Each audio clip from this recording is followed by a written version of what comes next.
Good morning. So, I was talking about I will do something on the financial markets. Today morning, I will probably talk little bit because I don't have the data or have not looked at the exact position where markets are right now. But few interesting facts came up. One is that American market capitalization is now more than that of China plus Hong Kong plus Europe, more than that. Or That's one data point to look into. That means US market capitalization is higher than that of China plus Hong Kong plus Europe put together. Europe's economy is struggling. US was struggling some time back. There are bank crises. Many of the small banks were collapsing because of commercial real estate and other things.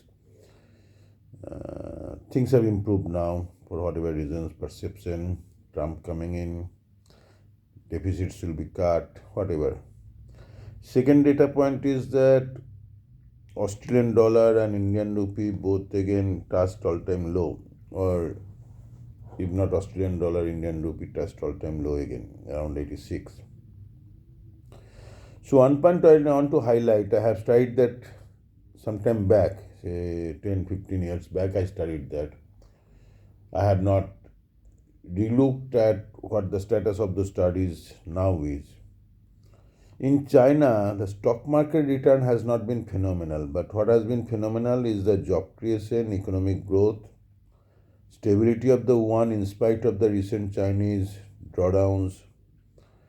As Kew Jim pointed out, that Chinese real estate market is in significant trouble, and Chinese government is trying to prop up other sectors of the economy like renewable, EV, to compensate for the losses that is coming from the real estate sector. Real estate sector contribution in Chinese economy was a phenomenal 30% I mentioned earlier. So what is happening is that India, what percent of the people invest in stocks? Many years ago it was 2, 3, 4%, probably now it is 5%, 6%, 10%. Not more than 10%, hypothetically, to be on the safer side. India's stock markets are reaching new highs, rupees falling new lows, and there is no jobs, there are no, as I said, in India, 7 to 10% of the jobs are in organized formal sector. In China, that is more than 54% of the population. So Chinese economy, if we look at the employment generation, and Xi, I think in his New Year's message also talked about the economy and jobs along with the Taiwan reunification objective. So what I'm trying to say is that somehow, without the detailed studies now, two things are emerging. US market is highly overvalued. Indian markets I have not looked into the details, but probably Indian markets too is also overvalued, and dollar is overvalued hugely. That I think JP Morgan or somebody has come, a Bank of America said now. The dollar is historically most overvalued now. Okay. In spite of all the debt trouble and the deficits and all those issues. There is plans to cut them, but that has not happened yet. Please remember, markets respond based on expectations. Markets don't respond based on reality. So market is responding to those expectations that dollar will shoot up, whatever US Fed rate and other things, but somehow US market valuation is more than that of China plus Hong Kong plus EU put together, or even significantly higher than that. So where from the there's a bubble burst, where from the trigger may come. The magnificent seven of the China US markets, they have been doing great and great. I think one of the possibilities, again I am probably, what should I say, putting the cart before the horse.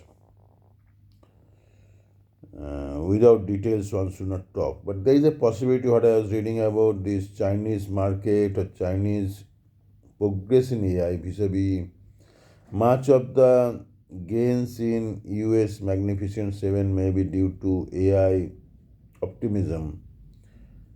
I think one of the areas possibly, I'm not sure, could be from the bubble that this Magnificent Seven, many of them have been building due to the AI optimism in Chinese technology giants, whereas the strength of those technology actually may significantly shift to Chinese players.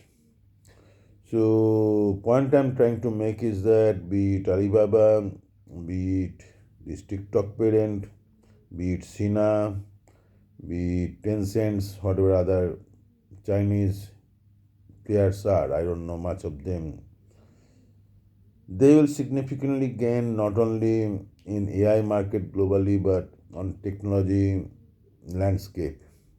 That has already happened in EV, that has already happened in battery, that is already happening in renewables, that is already happening in most of the cutting edge technologies. So point I'm trying to make is that dollar is overvalued. That is Bank of America is saying that US markets are significantly stretched and compared to other markets, US markets are doing great. And India, rupee continues to fall and markets tend to be, going from higher to higher level. Something in this, jigsaw puzzle doesn't fit in. I don't like a weaker currency and strong market as it has happened with India. India's currency has continuously weakened, but the markets have remained strong or stable. Strong means it has gained newer and newer highs. That is something that part doesn't gel with me well. US dollar weak, should be weak, but dollar is highest valued now. US stock market valuations, US employment generations, Chinese employment numbers, real economy part. So China has always done better on the real economy part. India has not done well in the real economy part. If rupee drops, it affects 100% of the economy, Indian citizens. Rupee drop means your gas prices go up, your petrol diesel go up, your inflation go up. That affects all the citizens of the country. And inflation is the biggest tax to the poor, particularly with the GST and all those things now in place. So, whereas stock market going up benefits 7, 8, 10% of Indian people.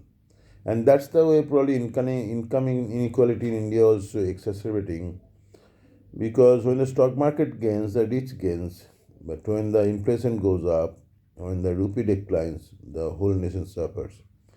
So some of these points I'll touch upon. I'll try to come with more details on these US market vis-a-vis global markets, vis-a-vis Chinese market, vis-a-vis Indian markets, currency positions, and the continuous fall of rupee, a few other currencies of the world. So these are the areas probably needs more than a you know glance. It needs some deep, or even if not very deep, slight explorations to talk about with more specifics and data. So I'll come with that. I have presented some of the data today. One is how market valuations are placed, how currencies are placed, and what are the possibilities, scenarios that may happen from here on. So look into that. Thank you very much. Have a good day.